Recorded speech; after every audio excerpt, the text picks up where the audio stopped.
인류의 마지막 보고 남극 대륙. 날로 더워져가고 있는 우리 지구를 냉각시켜줄 수 있는 거대한 얼음 대륙입니다.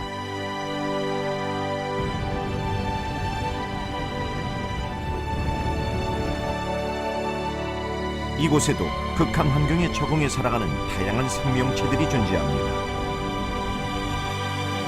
우리나라 남극 세종과학기지가 위치한 킹조지 섬에는 대한민국의 발의에 의해 남극 특별보호구역으로 지정된 펭귄 마을이 있습니다. 우리 함께 그곳으로 머나먼 여행을 떠나볼까요?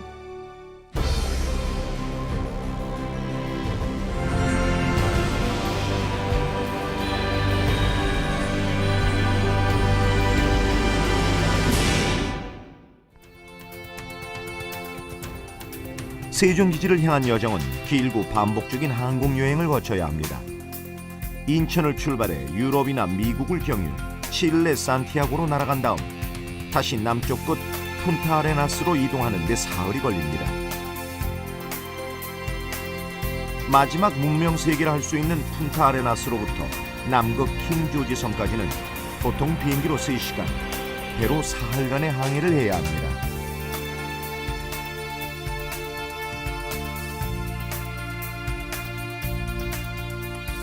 (1988년 2월에 준공된 세종기지에는 1년간 머물며 장기 관측을 담당하는 월동연구대와 하계기간 집중적으로 야외조사를 수행하는 하계연구대원들이 혹독한 기상 여건에도 열심히 조사 활동을 벌이고 있습니다. 남극 환경에 대하여 관심 있는 분들은 마드리드 프로토콜이란 명칭을 들어보셨을 겁니다.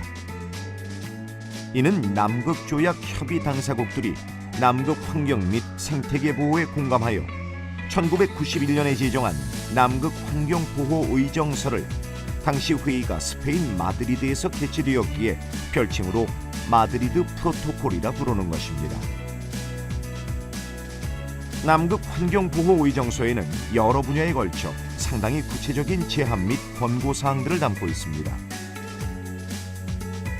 이 중 가장 중요한 문서 중 하나가 제5부속소 구역 보호 및 관리로서 남극 특별보호구역과 남극 특별관리구역의 지정 및 관리 방안을 담고 있습니다. 남극 특별보호구역은 주로 환경적, 과학적, 역사적, 미학적 또는 자연상태의 가치보호에 중점을 두고 있으며 남극 특별관리구역은 인간의 활동을 규제 또는 보호하는 데 목적이 있습니다. 현재 남극에는 72개소의 남극 특별보호구역과 6개소의 남극 특별관리구역이 지정되어 있습니다.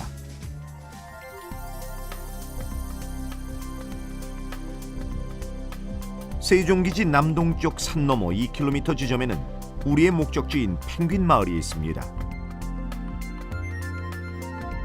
원래 지명은 나레부스키 포인트지만 세종기지 대원들이 친근하게 펭귄 마을이라 부르고 있죠. 우리나라는 체계적인 사전조사를 바탕으로 2009년 제32차 남극조약협의 당사국 회의에서 펭귄 마을을 보호구역으로 지정할 것을 제안했으며 당사국 만장일치로 채택되어 남극 특별보호구역 제171호로 지정되었습니다. 보호구역 지정 이후 우리나라는 매년 이곳의 생태계를 모니터링하여 5년 단위의 수정관리 계획을 당사국 회의에 제시해오고 있습니다.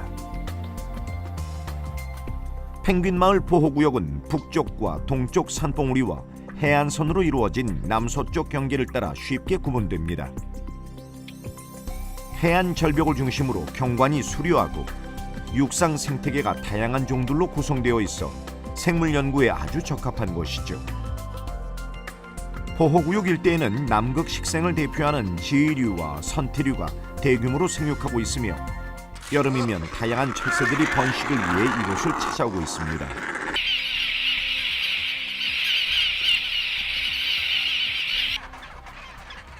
생물학적으로 가장 큰 특징은 3,000여 쌍의 턱근 펭귄과 2,500여 쌍의 젠투 펭귄이 이곳을 찾아 둥지를 틀고 번식을 한다는 점입니다. 특히 이곳의 턱근 펭귄 개체수는 킹 조지 섬에서 가장 많습니다.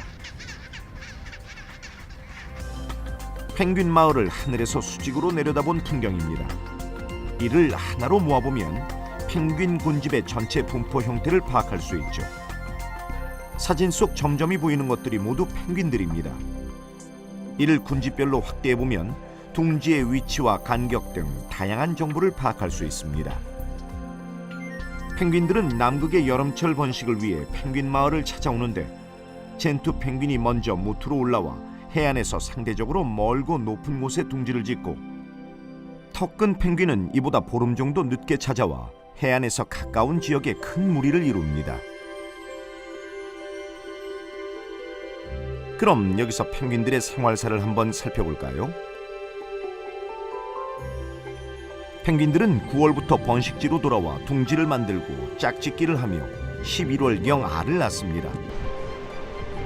둥지는 바닥에 있는 작은 돌을 이용해 분화구 모양으로 만듭니다.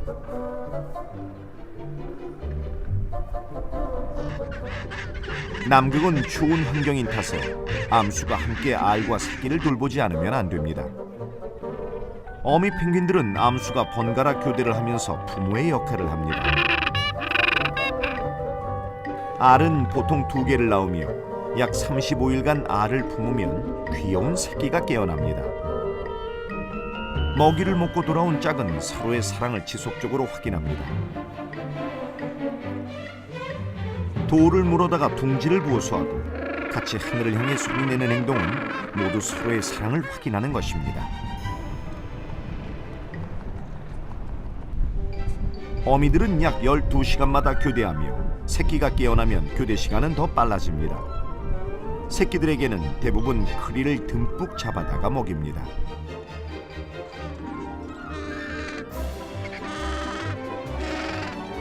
새끼들은 부화한 지 한 달 정도 지나면 주변에 있는 어린 새끼들과 함께 모여 커다란 공동 육아 집단을 형성합니다.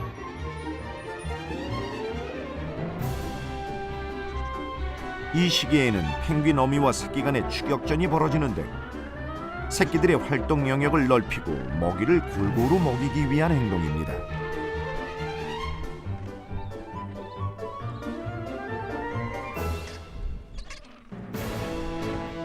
털갈이가 끝난 새끼들은 어미를 따라 바다로 나갑니다.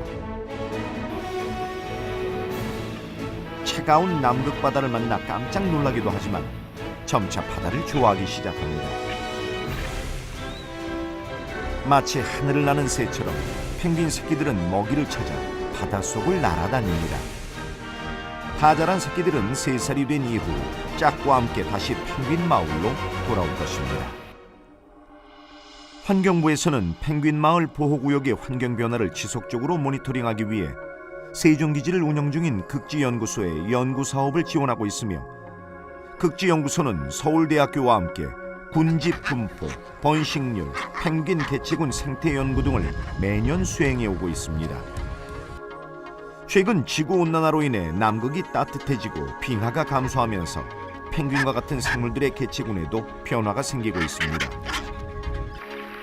최근 30년 동안 남극 전체에서 턱근 펭귄과 아델리 펭귄의 개체군이 감소하고 있는데 펭귄 마을에서도 주의 깊게 개체군의 변동을 매년 모니터링하고 있습니다.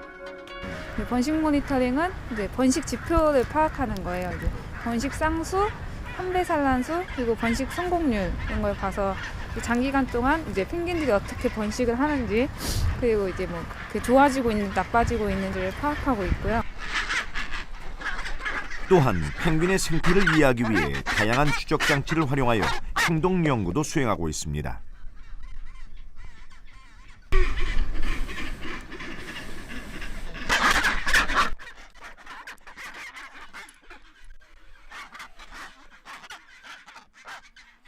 이제 3가지가 따로따로 물속의 어떤 행동을 다 기록하게 되는데요. 첫 번째로 이 추적 장치는 어디까지 얼마나 멀리 나갔는지, 그리고 영상 장치는 실제로 새의 눈에서 얘네들이 어떤 먹이를 먹었는지, 그리고 어디로 어떻게 헤엄쳐 다니면서 다른 개체들하고 어떻게 인터랙션을 하는지, 이렇게 한번 기록이 계속 쌓이게 되면은 올해 바다 상황이 어떤지, 정확하게 이 크릴의 어떤 먹이 풍부도랑 같이 관련해서 지금 이 환경이 펭귄이 번식하기 좋은 환경이구나, 뭐 그런 걸 같이 알 수가 있습니다. 킹 조지 섬은 남극에서 가장 주변부에 속하는 비교적 따뜻한 지역입니다. 따라서 해안을 따라 간혹 노출된 지역에는 식물들이 생육하기도 합니다. 이들은 대부분 지류와 선태류로 구성되는데 간혹 꽃을 피우는 현화식물인 남극 개미자리와 남극 좀새풀 두 종이 관찰되기도 합니다. 이는 남극에서의 기후온난화의 증거로서 매우 중요한 증거이기에 그 변화를 관심 있게 관찰해오고 있습니다. 그 좀새풀 군집은 위에 지상부, 그러니까 이파리 있잖아요. 그게 그 해 눈이 얼마나 빨리 녹느냐에 따라서 그게 증가하기도 하고 약간 감소하기도 하고 그렇게 왔다 갔다 해요. 근데 이 클로반투스 군집은 계속적으로 꾸준하게 증가하는 것 같아요. 기지 바다 건너편 아들리 섬에는 아델리 펭귄과 젠투 펭귄의 번식지가 있습니다. 이곳에서는 주로 칠레와 독일 연구자들이 모니터링 연구를 수행해 오고 있는데 최근 비교 분석을 위해 우리나라와 공동 조사 활동을 벌이거나 매년 정보 교환을 하기 시작했습니다. 남극 대륙의 대부분은 연중 얼음으로 덮여 있기 때문에 육상 생태계는 실제 거의 존재하지 않습니다. 대신 해안선을 따라 형성된 연안이나 해양 생태계는 비교적 높은 생물 다양성을 보입니다.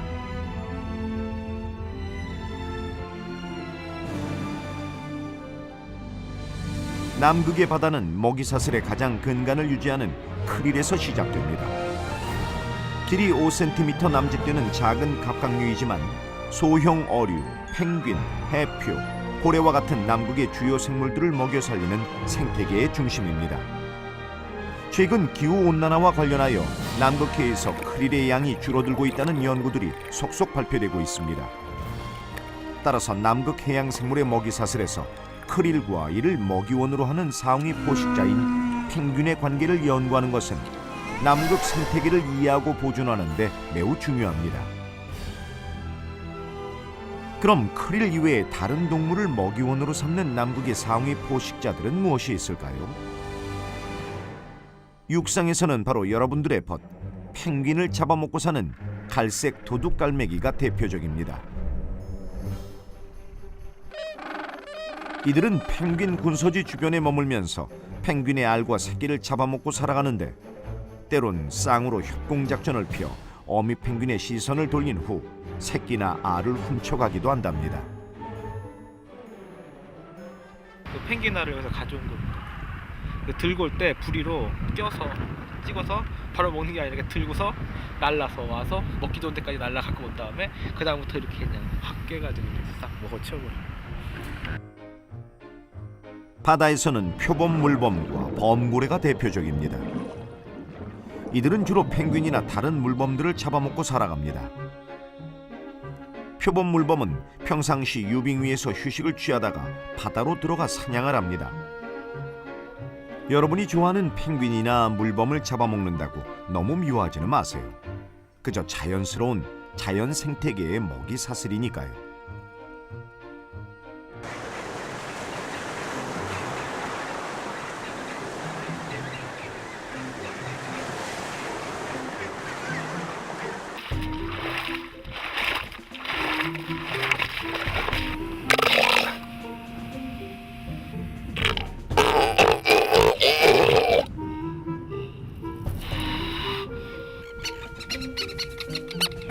펭귄 마을 주변에서는 펭귄 말고도 남극 제비갈매기, 윌슨 바다제비, 남방 큰 풀마 갈매기 등이 번식하고 있으며 이들 또한 크릴에 의존해 살아가고 있습니다.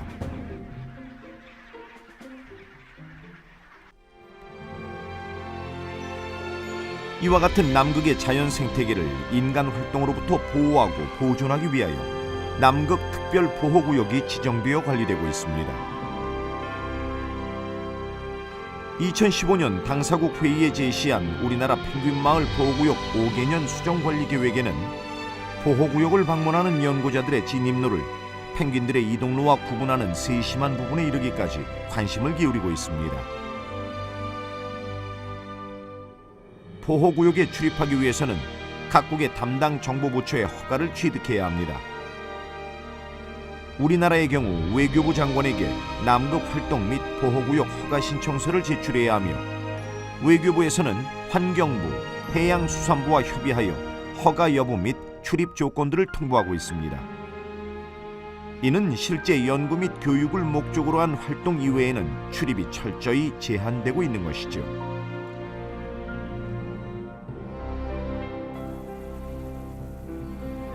우리나라는 남극 세종기지에 이어 2014년 남극 대륙 북빅토리아랜드의 테라노바만의 제2기지인 장보고 과학기지를 건설하였습니다. 장보고 기지 주변에는 여러 곳의 펭귄 번식지가 분포합니다. 특히 기지에서 35km 떨어진 케이프 워싱턴은 남극 특별보호구역 제173호로 남극을 대표하는 황제 펭귄의 대규모 번식지가 있습니다. 우리나라는 지난해 기초조사를 통해 새끼 수가 17,000마리에 달함을 보고한 바 있으며 현재 관련국들은 우리나라 주도로 이들 지역 연구조사 활동이 활성화되기를 기대하고 있습니다. 남극 특별보호구역에는 젠투 펭귄과 턱근 펭귄이 번식하고 있습니다. 두 종은 모두 남극 생태계의 변화를 알려주는 지표종이죠. 특히 최근 급속히 진행되고 있는 기후변화와 관련하여 그 숫자가 매년 크게 변화하고 있습니다.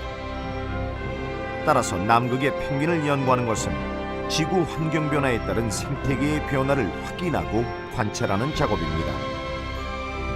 남극 생태계의 상위에 자리 잡고 있는 펭귄의 생존과 번식을 매년 기록하고 분석함으로써 지구 환경 변화를 감시하고 이를 통해 앞으로 우리 인류가 나아가야 할 방향에 대해 고민하고자 합니다.